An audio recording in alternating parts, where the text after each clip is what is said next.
O estudo do domingo à tarde aqui na Federação, ele se reporta sempre ao estudo do Evangelho.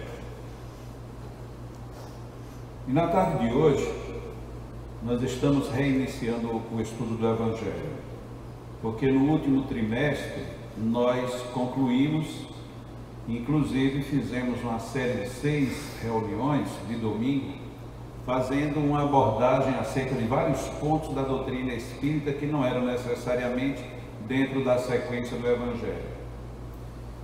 E hoje, para logo em seguida, a partir do próximo domingo, entrarmos de fato na sequência convencional do Evangelho segundo o Espiritismo, hoje nós vamos analisar uma parte introdutória do Evangelho, que é a razão do Evangelho Espírita, a razão desta obra, o Evangelho segundo o Espiritismo. Allan Kardec começa fazendo uma colocação extremamente interessante, que o Evangelho, de uma forma geral, todos nós devemos saber que o Evangelho se refere à parte que nós chamamos de Novo Testamento na Bíblia. Então, a parte do Evangelho, que significa dizer Boa Nova, Allan Kardec, na sua forma de didática de ver a obra, o Novo Testamento, ele nos coloca de que, na sua visão, aquela parte ela é dividida em 5 outras partes. E as 5 partes que ele divide são os atos da vida comum de Jesus, os milagres, as predições, as informações que ele disse que foram aproveitadas como dogma para o surgimento de várias igrejas, e a parte moral. Ele disse que para fazer este livro se ateve na parte moral do Novo Testamento ou do Evangelho.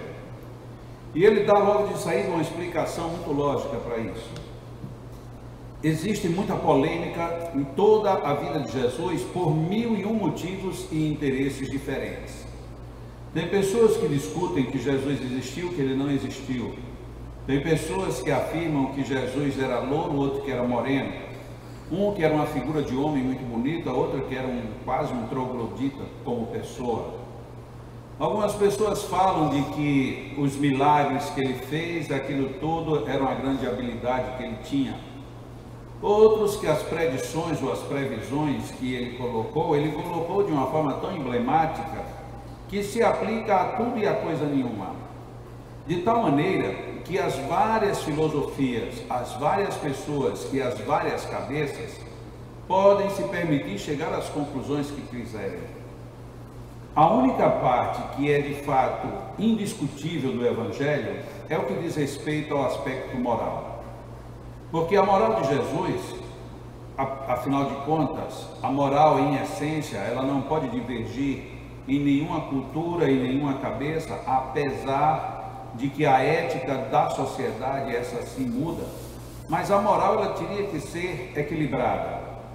Ela tem que ser necessariamente comum às pessoas, às sociedades.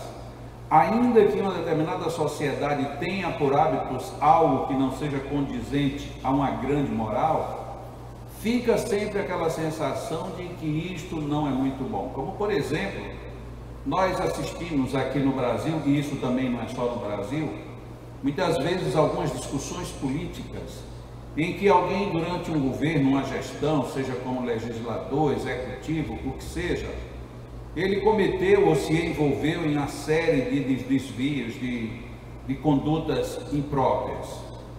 E depois, quando chega numa nova eleição, está aquelas mesmas pessoas novamente pleiteando os mesmos cargos. E a alegação quase sempre é a mesma. Eu fui examinado pelos tribunais e ninguém provou nada contra a minha pessoa. Ou seja, se alega uma posição legal para com isso se tentar dar uma conduta moral. Mas a estrutura legal, ela diz respeito à legislação do país e como essa legislação é observada. Enquanto que o aspecto moral é algo totalmente diferente disso. Um outro exemplo, agora bem mais comum, eu posso chegar em algum lugar, tirar alguma coisa de alguém e ninguém vê, ninguém sabe, ninguém percebeu, só o dono que vai saber que foi lesado. legalmente, ninguém jamais poderá me acusar de coisa alguma, porque nem ninguém viu, nem ninguém sabe, nem ninguém soube. Então, legalmente, eu sou uma pessoa totalmente fora de qualquer suspeita. Mas, moralmente, interiormente, eu estou totalmente descompensado. Foi exatamente por isso que Allan Kardec optou para escolher a postura moral como análise. Porque ainda que nós estejamos apoiados em estruturas legais, em estruturas de éticas sociais diferentes, nós sabemos por motu próprios de que estamos ou não estamos em determinadas circunstâncias atendendo a uma postura moral. E aí logo no prosseguimento ele diz que a parte moral do Evangelho de Jesus, ela é tão sólida de uma maneira que todas as outras doutrinas, de alguma forma, se combinam com ela. E isso é muito fácil. Quando nós pegamos qualquer expositor, aqui no sentido genérico da palavra, qualquer expositor que fale qualquer coisa de qualquer doutrina, budismo, judaísmo, islamismo, qualquer uma delas, nós vamos encontrar muitas vezes essas pessoas fazendo referência objetiva e diretamente a Jesus. Assim como nós também ouvimos muito, por exemplo, dentro das casas espíritas, palestrantes falarem de Zen budismo, falarem de judaísmo, falarem de outras doutrinas, outros personagens, que eles estão de fato acima de qualquer outro conceito, de qualquer outra referência. E qual é a situação que gera este status? É exatamente uma situação moral. Então Allan Kardec fundamenta bem o Espiritismo a partir desta situação. Até aí fica bem fácil qualquer pessoa entender, mas na nossa vida prática, a distância que existe muito grande e muitas vezes é entre eu compreender, entender e eu vivenciar e praticar. Aí onde está a grande distância. Quando nós encontramos Allan Kardec fazendo referências de que o Evangelho tem por fundamento a base moral, já a partir daí já deveria ser cessada qualquer dissensão que houvesse entre os espíritas e quaisquer outras pessoas, pelo menos da nossa parte. O mais grave é quando nós vemos que nós mesmos ainda temos dissensões entre os nossos próprios companheiros, que muitas vezes têm exatamente o mesmo ponto de vista, mas por algum motivo quer fazer uma colocação um tanto quanto diferenciada. E Allan Kardec, ele tinha uma visão muito diferente do Espiritismo da que nós temos hoje. Para quem não se lembra cronologicamente, primeiro surgiu em abril de 1857 o Livro dos Espíritos. 2 anos depois surge o Livro dos Médiuns. O terceiro livro da codificação, no caso do que Allan Kardec colocou como livro básico, foi o Evangelho segundo o Espiritismo. Quando surgiu o Evangelho segundo o Espiritismo estava, portanto, no seu nascimento. Ainda era uma doutrina muito nova. E Allan Kardec, nesta introdução do Evangelho segundo o Espiritismo, ele coloca, entre muitas outras reflexões, a de que o Espiritismo se encontra por toda parte na antiguidade e nas diferentes épocas da humanidade. Das duas, uma, ou Allan Kardec via o Espiritismo com outros olhos, ou nós hoje vemos o Espiritismo de uma maneira totalmente reduzida e negativa do que Allan Kardec propôs. Porque se ele já enxergava de que o Espiritismo estava disseminado antes dele existir, obviamente ele não estaria falando de uma doutrina que surgiu em abril de 1857, ele estava falando da mesma estrutura moral de que ele está fazendo referência agora no Evangelho de Jesus. Então, dentro de uma estrutura moral, o Espiritismo ele existe desde a mais antiga geração, como também participando de todas as épocas e de todas as sociedades e de toda a humanidade. Então, por que será que nós temos tanta dificuldade de perceber isso? Temos dificuldades porque parece que para cada um de nós, o universo sou eu. O meu universo é só o meu, o seu é só seu. E parece que Deus fez assim, Ele criou todo o universo para que você esteja privilegiado com tudo que está dentro dele. E nós perdemos inclusive a referência do que seria um privilégio ou não. Muitas vezes demoramos muito a perceber que Deus nos respondeu de uma forma feliz, mas não foi da forma que nós esperávamos e, portanto, catalogamos muitas vezes longamente como sendo infeliz a proposta de Deus para a nossa vida. Tem uma história real de uma jovem que ela era pequena, a menina, eu contei recentemente essa história aqui no Leão, uma quarta-feira, mas ela é bem interessante. Uma menininha, filha de um casal norte-americano, e ela achou estranho, porque assim, quando começou a se identificar como figura humana, ela achou estranho que ela tinha 2 irmãos, o pai e a mãe, todos 4 tinham olhos azuis, e ela tinha olhos negros. E todos eles 4 tinham uma pele bem alva, bem branca.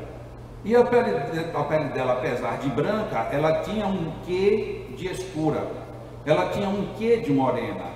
E ela achava estranho. Pela cor morena, ela não reclamava, mas o olho dela não ser azul era algo terrível. E ela se perguntava, e ela questionava, e ela se olhava no espelho, imaginava que quando crescesse os olhos iam ficar azuis, e os olhos não azularam. Já era uma mocinha, quando um dia foi assistir um culto, e o pastor então falou: olha, todas as vezes que nós tivermos fé e pedirmos a Deus com muita fé, Ele nos atende. Naquele dia aquela guria se encheu de fé e disse: hoje eu já sei o que é que eu vou fazer.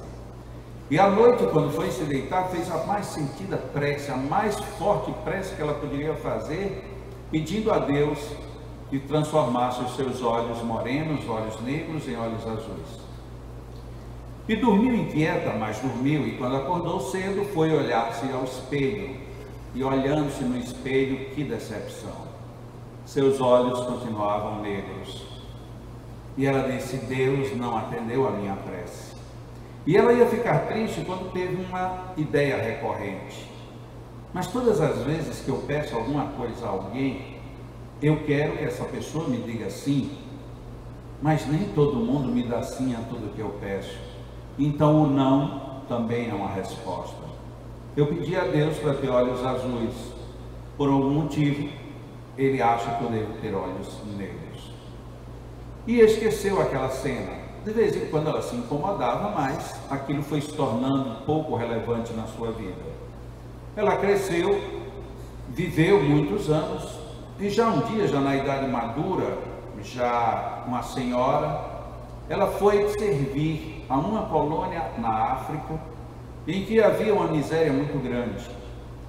E dentre aquele povo, ela logo descobriu uma coisa que muito a incomodava. As mães, por não poderem manter as filhas, e também porque o governo desestimulava que se tivesse muitos filhos, as mães eram quase que obrigadas a vender as filhas, e vendia as filhas para a escravidão. E ela então, percebendo aquilo, ela disse: mas isso não é justo. E pensando assim, ela disse: eu vou comprar crianças para mim.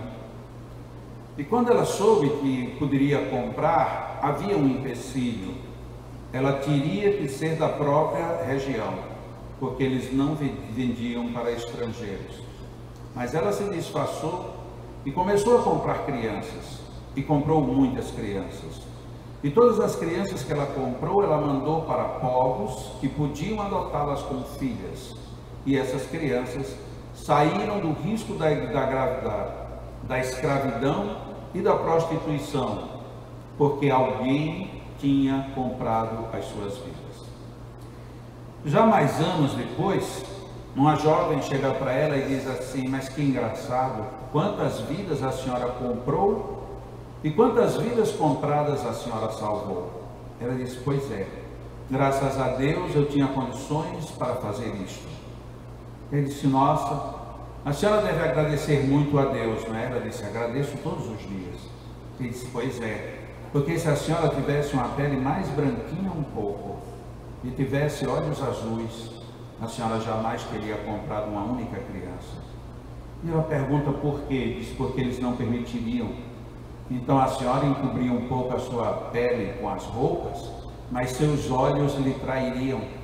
E Deus, sabendo que a senhora ia comprar muitas crianças para salvar, Ele fez com que a senhora, mesmo sendo norte-americana, nascesse com olhos pretos. Naquele dia, aquela mulher teve uma crise de choro, de agradecimento profunda, E ali eu estava percebendo quais são os valores morais da divindade. Eles nem sempre eles dizem exatamente o que nós queremos, mas dizem o que nós precisamos. Quantas vezes nós estamos morrendo de sede e vemos uma garrafa com um líquido e o nosso primeiro impulso é sorvê-lo. E quem sabe se aquela é o nosso a primeira água que vai nos salvar. Eu me lembro pessoalmente, eu ainda era moleque, aí dos meus 7 para 8 anos de idade, e na época nós tínhamos uma empresa, meus pais tinham uma empresa, e nessa empresa nós fazíamos espelhação, pegávamos a lâmina de vidro, colocávamos um banho que era feito basicamente com nitrato de prata e amoníaco, mas para limpar a lâmina era usado um ácido chamado muriático. E o ácido muriático ele era um pouco diluído, porque era com ele que depois de dar o banho na chapa de vidro, o lado oposto precisava ser limpo com esse ácido. E este ácido nada mais era visualmente do que água. Então você olhava para a garrafa, uma garrafa de água. E eu estava morrendo de sede. E morrendo de sede eu não quis conversa. Eu vi aquela garrafa debaixo da mesa, mergulhei para debaixo da mesa e fiz a água mergulhar na garganta dela. Mas mal bateu na minha boca, aquilo já foi me queimando todo. E por sorte um funcionário entrou exatamente naquele momento e me fez uma lavagem, me fez sair dali, fui para o hospital e não teve maiores consequências.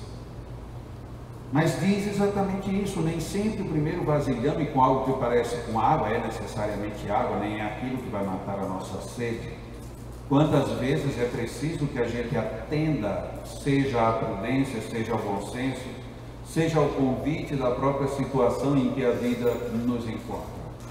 Voltando então para Allan Kardec.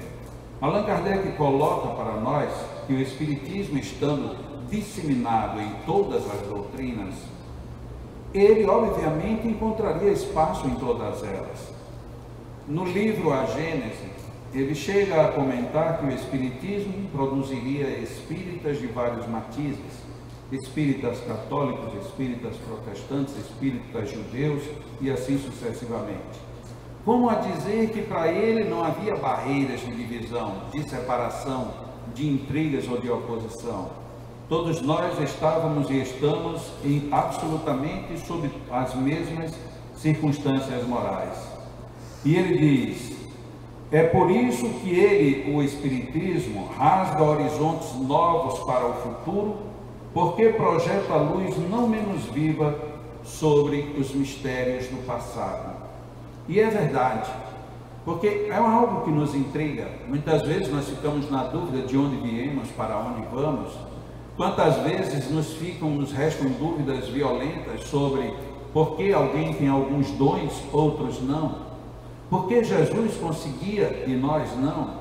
Por que que os apóstolos, que pareciam, de uma certa forma, serem pessoas tão frágeis, moralmente falando, se decidiram por seguir a Jesus, mas nem por isso conseguiram realizar as mesmas potências, fosse no falar, fosse no exemplificar que Jesus tinha feito? Onde que estaria a diferença? Depois, nós sabemos que cada pessoa, em cada tempo, em cada época, escreve, fala ou pensa para as cabeças e os corações da sua própria época. Essa foi uma das grandes virtudes de Jesus e que nós podemos dizer de todos os grandes homens de equilíbrio moral de todas as épocas da humanidade. Porque falando de algo que é imutável, tanto faz você ter falado há 2 a 5 mil anos, como também daqui mais para frente, mais 1000, mais 2000, mais 10.000 anos. Nós estaremos sempre arrodeando a mesma circunstância, porque a verdade moral é como uma grande milha, ela se interliga tudo na profundidade. E muitas vezes nós pensamos que ela é única porque miramos apenas a parte que está fora da água. Mas por dentro, estamos absolutamente todos unidos uns com os outros, formando um verdadeiro continente de percepção de todas as hipóteses que existem a nosso favor. E Allan Kardec, de fato, não tendo dúvidas do que ele fazia com o Evangelho segundo o Espiritismo, ele coloca: esta obra é para uso de todos. Aqui a gente poderia pensar, bom, para uso de todos os espíritas, mas talvez ele não tenha querido dizer isso, porque um pouco mais lá na frente, no mesmo parágrafo, ele diz: os espíritas nela encontrarão, além disso, as aplicações que eles dizem respeito de modo especial. Significa dizer que este livro é para uso de todos mesmo. O interessante, quem já teve a oportunidade de ler um pouco da história do Espiritismo, é que logo que surgiram os primeiros evangelhos segundo o Espiritismo, no caso, os primeiros volumes que foram distribuídos, a Igreja Católica fazia uso dessa leitura. O Livro dos Espíritos foi um livro de busca muito forte naquela época. Só que num dado momento surge um personagem que fica indignado, porque até então o conceito era de que no mundo espiritual só haviam anjos ou demônios. E como esses anjos estavam falando de coisas que eram criticadas pela igreja, obviamente esses anjos eram demônios disfarçados. E assim sendo, termina um dia em que os livros espíritas vão à praça pública ser queimados, principalmente na cidade de Barcelona, na Espanha, quando é estabelecido o chamado queima de Barcelona. Mas o que adiantou queimar os livros, se as ideias permanecem? E isto faz parte exatamente da segunda parte do comentário de Allan Kardec sobre os objetivos desta obra. Por que ele faz esse comentário? Parece que ele fez esse comentário antes da grande queima. Ele faz esses comentários porque já haviam acontecido na face da Terra várias queimas de obras para tentar com isso disseminar de vez pelo espaço, sem qualquer aproveitamento da parte de quem quer que fosse, daquilo que eles estavam condenando e que estava impresso. Só que, quando Allan Kardec começa a falar da base do livro Evangelho segundo o Espiritismo e de toda a doutrina, em algo que ele chama controle universal do ensino dos espíritos, ele diz com total propriedade: não adianta, vocês podem queimar tudo, porque o que acontece? Quem é o grande autor disto não é uma pessoa que está encarnada. Ele tirava a si próprio qualquer mérito pela confecção do Evangelho segundo o Espiritismo. Ele dizia que quem trouxe o Espiritismo foram os espíritos. Queimar os espíritos que já estão desencarnados, de pouco vai adiantar. O que vai acontecer? Esses espíritos vão continuar dizendo as suas informações. Hoje, com a imprensa muito mais aberta, e notadamente por conta da internet, nós, qualquer pessoa que investigue nesse sentido, encontra rapidamente, encontramos pessoas de todas as religiões, culturas e povos, falando: meu pai viu, minha mãe ouviu, meu irmão soube, meu vizinho fazia, não sei quem curava, não sei quem falava línguas estranhas, e por aí afora. O fenômeno da comunicação do mundo espiritual com o mundo físico, ele está simplesmente hoje muito mais aberto do que antes. Antigamente ele era mais fechado, não porque tivesse alguém proibindo, mas porque a comunicação era muito lenta. Acontecia um fenômeno num lugar, demorava muito para que se soubesse em qualquer outro lugar que aquilo tinha acontecido. Mas hoje tudo isso é instantâneo. É impressionante como tudo acontece muito rápido. De repente acontece qualquer coisa em qualquer lugar do mundo, se for relevante, seja pela gravidade ou até mesmo pelo excesso de insignificância, a gente sabe, um tal de Facebook é um negócio impressionante. Um dia eu estava assistindo na televisão um companheiro, pastor da igreja protestante, e eu digo companheiro com todo sentido de honestidade, porque ele deve estar procurando fazer o melhor que ele faz dentro da visão dele. E ele dizia: eu não vou nem dizer o nome daquela coisa, porque aquela coisa são os tentáculos do demônio. Aí quer dizer, não diz o nome da coisa, mas diz o nome do coisa. É muito pior, eu acho, né?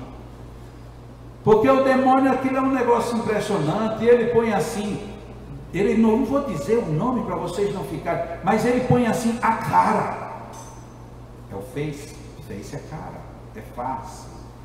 E ele escolhe um nome numa outra língua, mas quando a gente vai lá, vê que está escrito na nossa língua. O demônio é muito poderoso.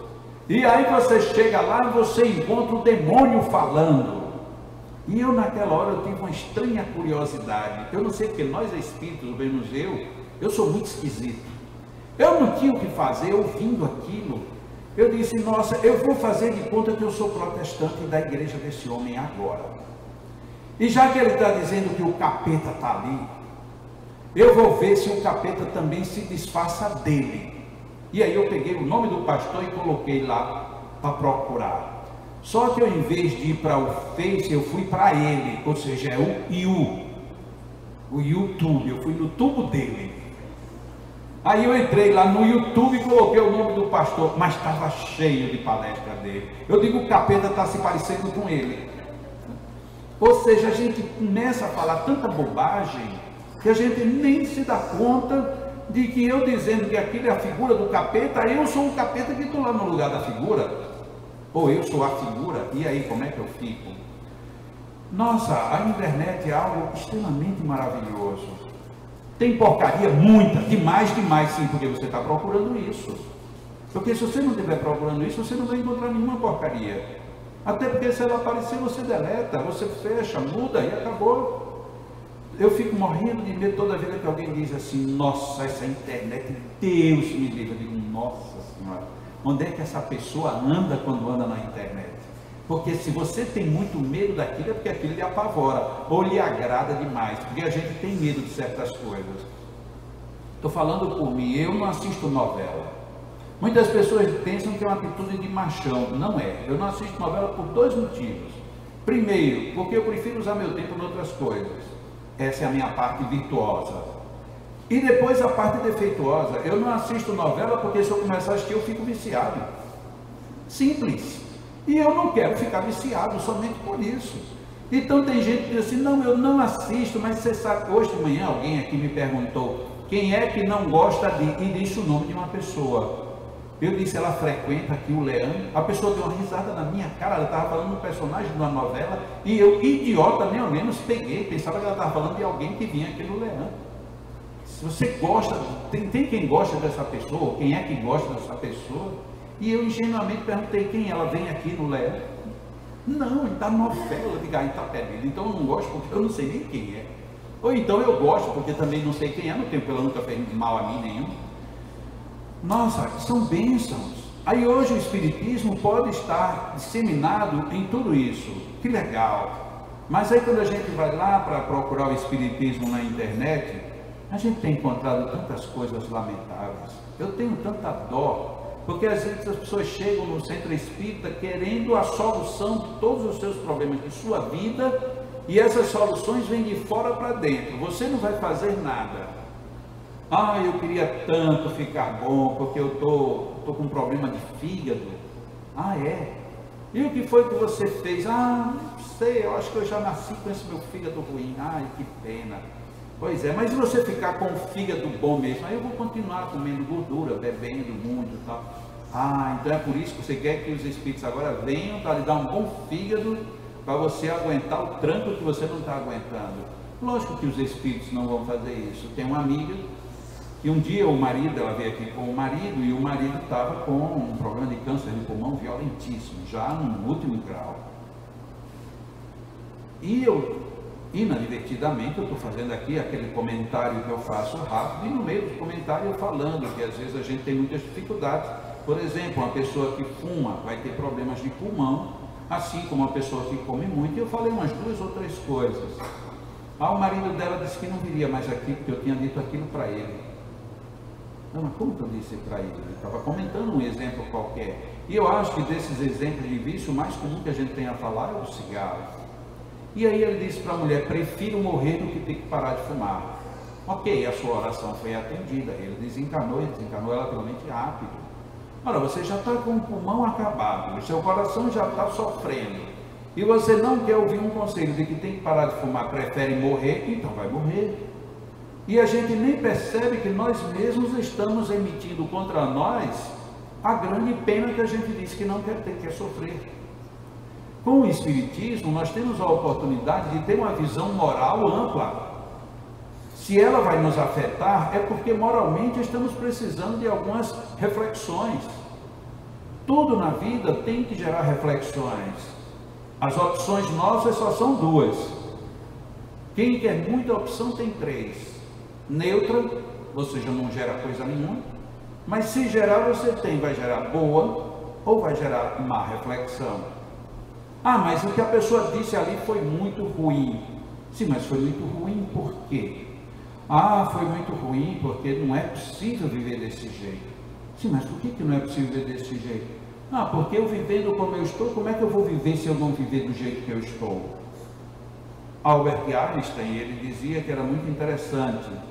Como é que nós vivemos fazendo as mesmas coisas e insistimos querendo que os resultados sejam diferentes?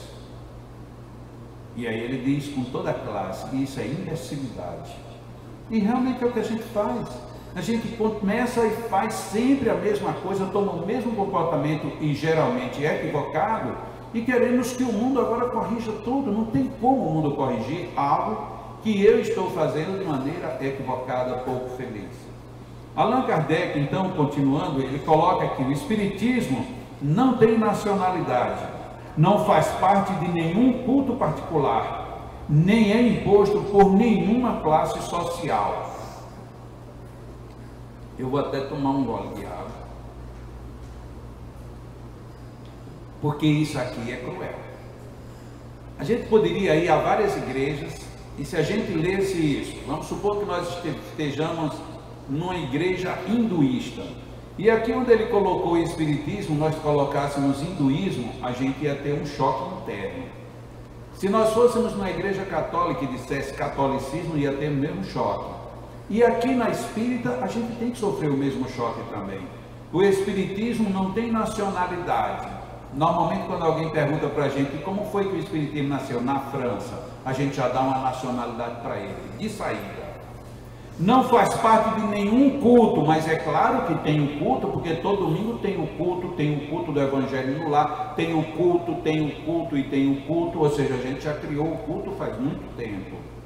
E não é imposto por nenhuma classe social, por enquanto não. Mas se a gente descuidar, daqui a pouco vai ser imposto.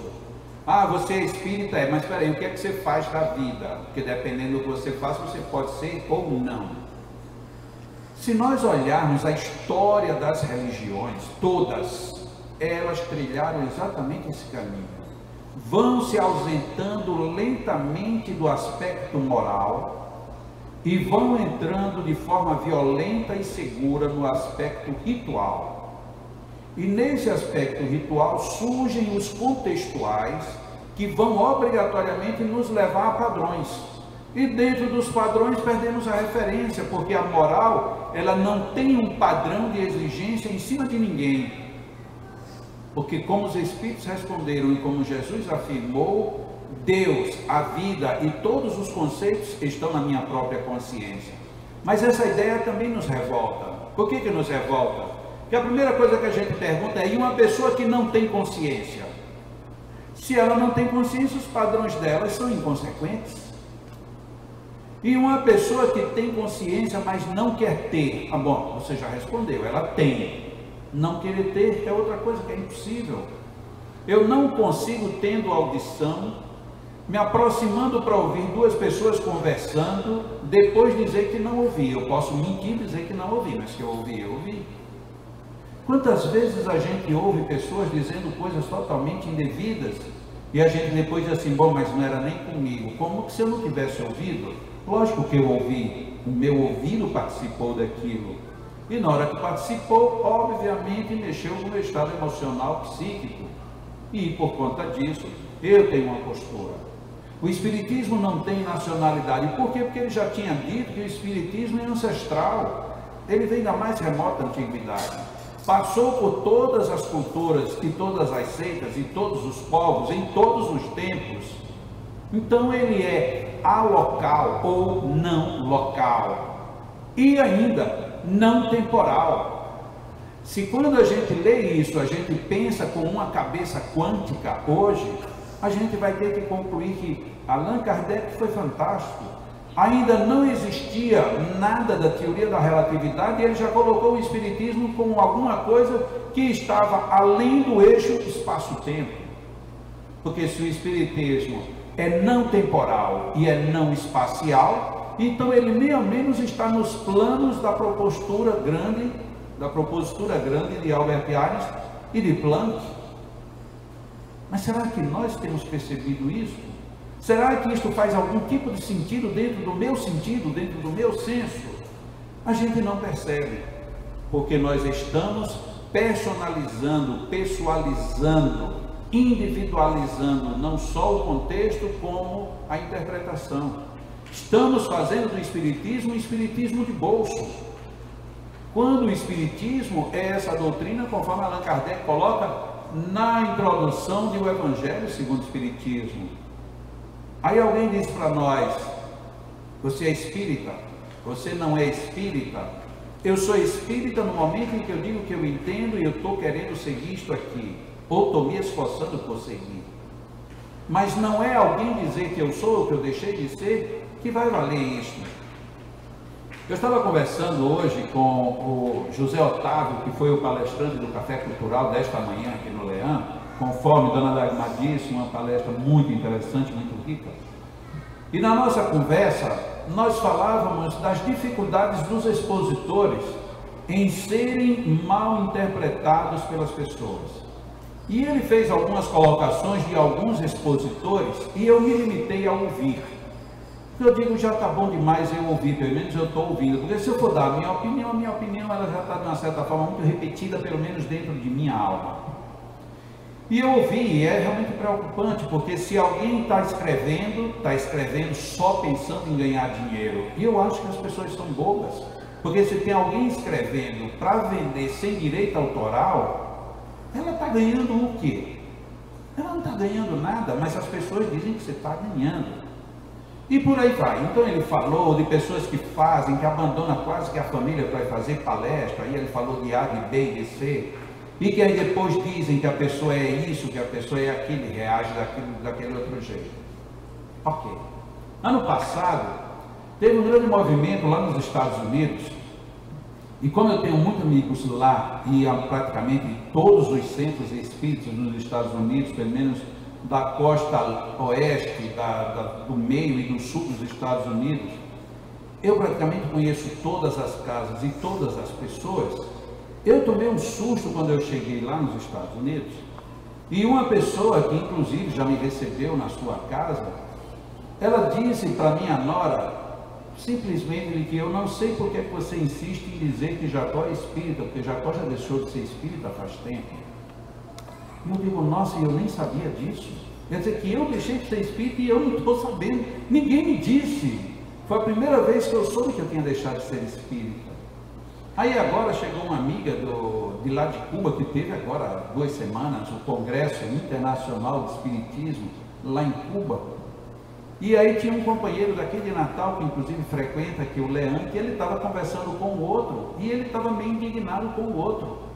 Porque o outro tinha dito, Jacó não está aqui porque ele não é mais espírita.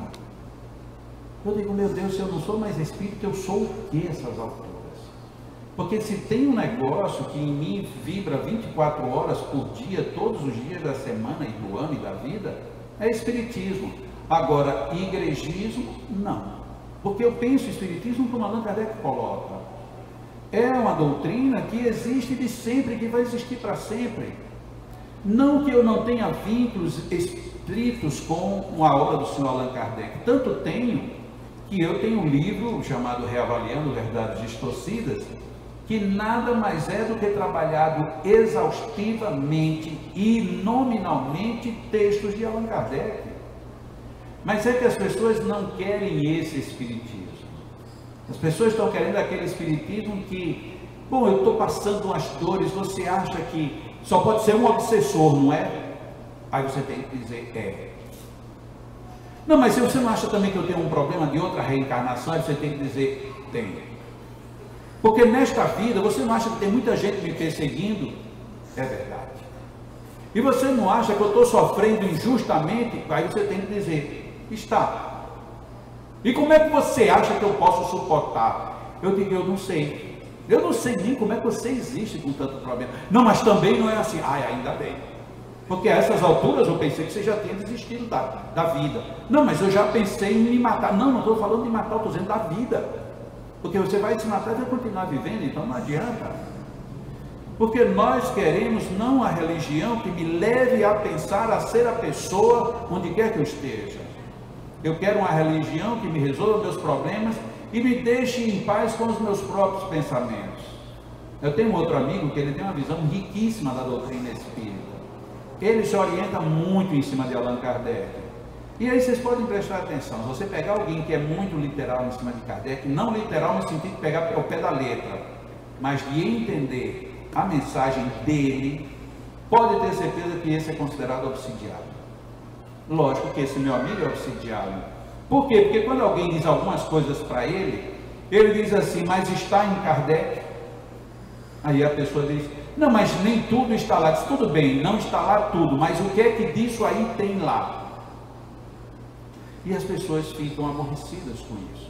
Porque Allan Kardec, ele coloca uma doutrina, uma parte moral, de uma maneira que nos prende a tudo e não a uma pessoa ou a um conceito. E é uma prisão onde quem adere é a consciência, é a alma, é a essência nossa, e não apenas o nosso aspecto mental ou racional. Allan Kardec é muito preciso nisso tudo. Nós é que infelizmente somos muito frágeis. O primeiro controle da doutrina dos espíritos é incontestavelmente o da razão, na qual é preciso submeter, vírgula, sem exceção, vírgula, tudo o que venha dos espíritos. Ah, Jesus, como seria bom. Imagina se um espírito chega para nós e vem logo por um médium, que aí o médium olha para a gente, aí dá uma tremidinha assim na cabeça, a gente já fica assim, opa, o que foi que houve? Imagina eu com essa minha beleza, alguém chegar para mim, Roberto, né, vem lá da Itália, chega para mim, Jacó, eu quero conversar com você sobre alguma coisa. Aí eu levanto meu olho bem devagar, e aí olho no olho dele. Aí Roberto vai dizer, meu Deus, o que foi que houve? Se ele jogar para a razão, ele vai dizer, será que Jacó está com um tique nervoso? Mas se ele não for jogar para a razão, ele vai dizer, será que é um espírito que baixou? Baixou de onde? E se ele está vindo de baixo para cima, então ele subiu. Mas deixa para lá. E aí eu digo, Roberto, você não precisa dizer nada. Não, mas eu queria lhe... Não precisa. Eu já entrei nas profundezas de sua alma. E pelo que eu estou percebendo, Roberto, o que é que você veio fazer no Brasil, Roberto? É óbvio que o acaso não te mandaria para cá, Roberto, meu irmão. Pronto, a pessoa já não raciocina mais, já não pensa mais. Meu Deus, olha, eu ainda estou arrepiado até agora. E aí depois a gente vem dizer que isso é espiritismo. Não, isso é uma manifestação mediúnica ou de embuste. Eu estaria sendo embusteiro porque eu não tenho essa mediunidade. Não seria muito melhor da minha parte dizer, diga Roberto, tudo bom? Como é que você vai, meu amigo? Ah, Jacó, eu queria conversar com você. Pois não, manda abraço, diga lá. Ah, Jacó, eu estou passando por um problema. Diga, negão, me diga quem é que não tem problema nesse mundo.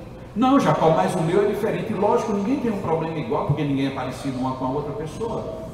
Não, Jacó, mas assim você está me desestimulando de jeito nenhum. Eu só quero que você não pense que seu problema é a maior coisa do mundo. E o que você acha que é maior do que o meu problema? Você. Você é maior do que o seu problema. Ou você acha que não? Não, eu acho que sim. Então, pelo menos já estamos de acordo. E aí a gente começa a mudar o ritmo. Mas a gente não gosta disso. Ah, eu não gosto de falar com o Jacó, porque ele leva logo a gente para a razão, que é a proposta de Allan Kardec. A gente quer aquela proposta, ai, meu irmão. E aí quando a gente treme o queixo, então aí o negócio é fantástico. Meu irmão Roberto, é uma nova onda de emoção, cada vez que eu escuto essa tua procura pelo significado profundo desses pensamentos que não fazem eco em lugar nenhum. E a gente pensa que a pessoa disse alguma coisa e não disse coisa com coisa. Mas a gente sai dali e diz, olha, eu não sei, mas eu sei que mexeu comigo. Lógico, mexe. Claro que mexe. Mas mexeu para bom ou para pior? Isso aí eu não sei. Eu sei que enquanto eu estava lá, um negócio, acho que era um espírito entrando ou saindo. Eu também não sei. O Evangelho segundo o Espiritismo é uma obra muito maior do que tudo isso. É muito mais profunda, é muito mais rica. E ela transfere para nós uma responsabilidade muito grave. Será terrível um dia nós chegarmos, não no mundo espiritual, mas onde quer que seja, e nós dissermos, somos espíritas, mas temos uma postura anti-espírita o tempo todo. Para fechar, um dia uma pessoa chegou para mim e disse, Jacó, não vou ser espírita nunca. Eu disse, ótimo, mas você tem alguma razão para isso? Ele disse, primeiro que eu sou decepcionado com vocês todos. Eu disse, que legal. Todo espírita tem negócio com uma tal uma mediunidade. E todo médium é doido, então todo espírita é doido. Olha que coisa mais gentil da gente ouvir. Eu digo, você tem razão. Ele quer muito bem a minha mãe, essa pessoa. Eu digo, inclusive doido, assim como eu, como minha mãe. Não, desculpa, não era isso que eu queria dizer. Bom, não era, mas você já disse. Mas vamos lá. Você não quer ser espírita por quê? Disse, porque eu tenho o pé no chão. Eu digo, mas você já morreu? Ele disse, não, eu estou vivo. Então, você estando vivo, você tem que estar com o pé no chão mesmo. Porque depois que você morrer, você disser que está com o pé no chão, você vai ter que provar. E enquanto você está vivo, você disser que está com o pé no chão, só que se você tiver medo de barata, a barata vai se passando, você levanta os pés. E mesmo assim, cuidado, porque se você não tiver onde se apoiar, se levantar os dois, você cai, pode cair em cima dela. Mas Jacó, a gente não pode falar nada sério com você. Eu digo, mas sério do que eu estou falando? Não, mas eu tenho os pés no chão. Eu digo, por que você está dizendo isso? Porque eu sou muito cético, eu questiono tudo. Eu digo, então você é um espírita por excelência. Não, mas nos centros que eu fui, ninguém pode perguntar. Disse, bom, então você não quer ser seguidor de centro. E você está certo.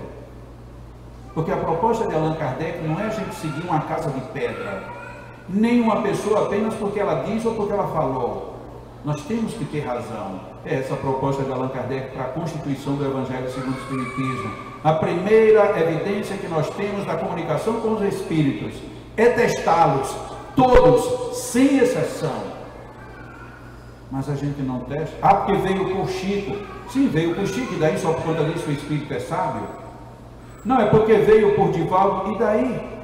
Será que não vem por Divaldo também alguém que não é muito bom? Não, mas até você, Jacó, pois é, eu que não sou médio, aí é que tenho falhas mesmo. Mas pelo menos eu penso. E nós temos que pensar para poder acreditar nisso tudo. Vamos cantar uma música para encerrar, né? Eu terminei falando mais do que eu devia, Dona Dagmar não deu nem uma dica ali, hein?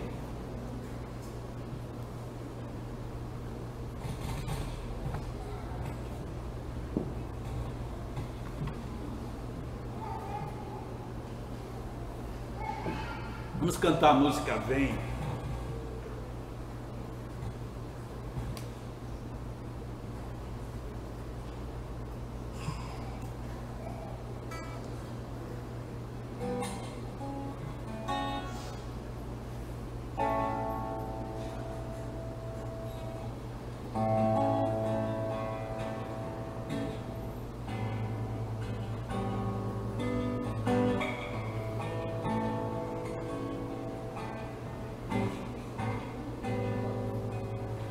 Vem,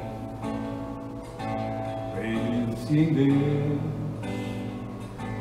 ore com fé, peça perdão, mas dê também muito de si e agradeça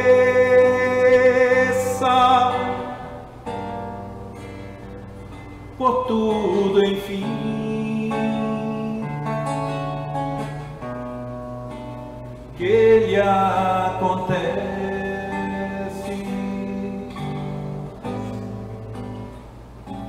É pro seu bem.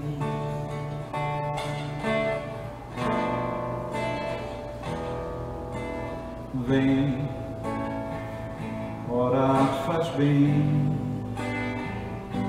pro coração,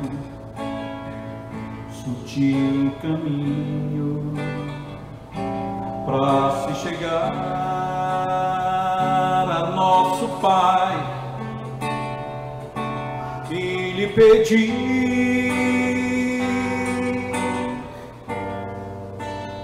tudo de bom,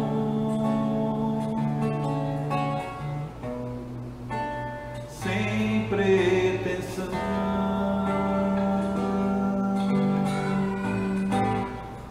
de imposição. Glória sim,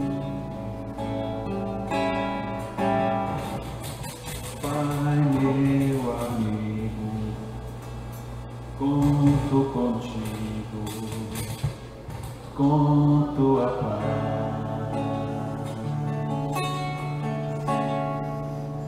Pai de verdade, todo bondade, comigo estás. Quero te agradecer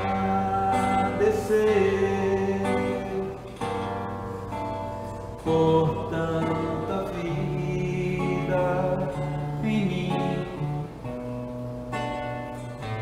pelos amigos aqui comigo e os que não estão. Graças te dou, meu Pai, por tanta luz, enfim, sempre contigo, rezo contrito, com coração. Pai, meu amigo, tua bênção.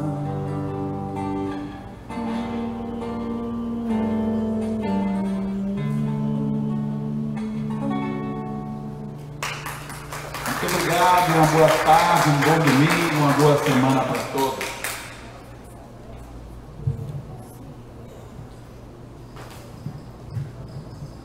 Banda Agmac, que eu anuncio, dia 5 de maio, Alan Vilches vai fazer a palestra Alegria de Viver, uma palestra musical de primeira qualidade.